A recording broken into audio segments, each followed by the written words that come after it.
Oke, assalamualaikum guys. Selamat pagi semuanya pada kawan semua.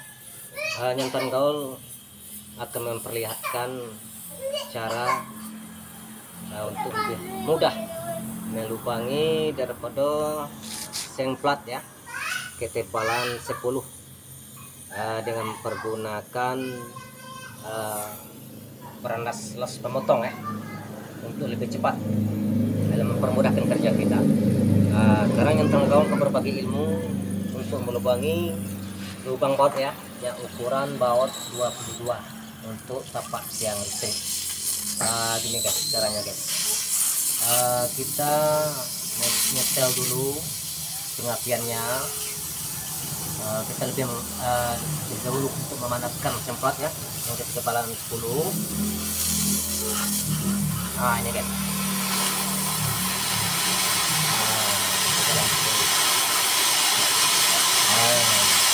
Kita panaskan dulu kalau nampak merah atau mencair.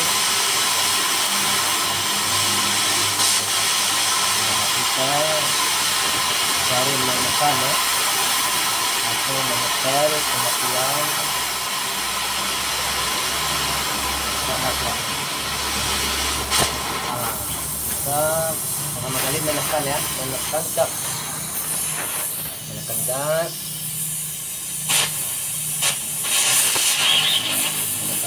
untuk lebih cepatnya.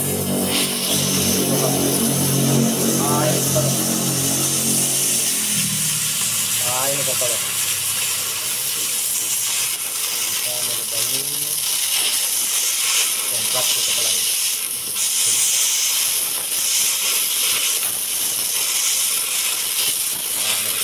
Ini sudah terpotong guys. Sudah terpotong dan sudah berlubang guys. Tinggal kita memukul semplat yang kita lubangi. Ini contohnya guys. Guys, lebih mudah, lebih gampang guys. Itu sementara guys, ya berbagi ilmu untuk kawan-kawan semua, untuk gas-gas semua. Tapi terlebih dulu sebelum kita bekerja, kita mempergunakan kacamata untuk keselamatan mata kita. Yang kedua, memakai masker muka untuk menutup muka, mencegah dari radiasi cahaya pilas. Begitu guys, terima kasih telah menonton video yang Gaul. Assalamualaikum warahmatullahi wabarakatuh.